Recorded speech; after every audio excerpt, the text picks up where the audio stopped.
కృష్ణుడు అంటాడు భగవద్గీతలో, నమే విదుః సురగణాః ప్రభవం న మహర్షయః అహమాదిర్హి దేవానాం మహర్షీణాం చ సర్వశః. నమే విదుః సురగణాః.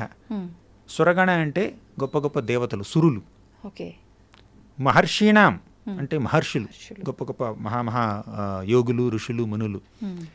వాళ్ళు కూడా నన్ను అర్థం చేసుకోలేరు. నమే విదుః సురగణాః.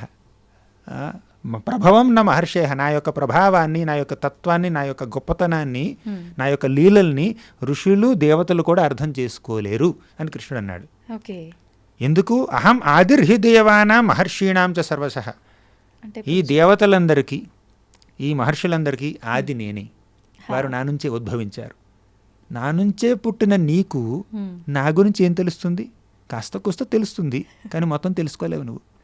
అంటే కృష్ణుడి తత్వం చాలా, భగవంతుడి తత్వం చాలా పెద్దది, అందరూ అవగాహన చేసుకోలేరు. కానీ మనం ఎంత నేర్చుకోగలమో అంత నేర్చుకోవాలి.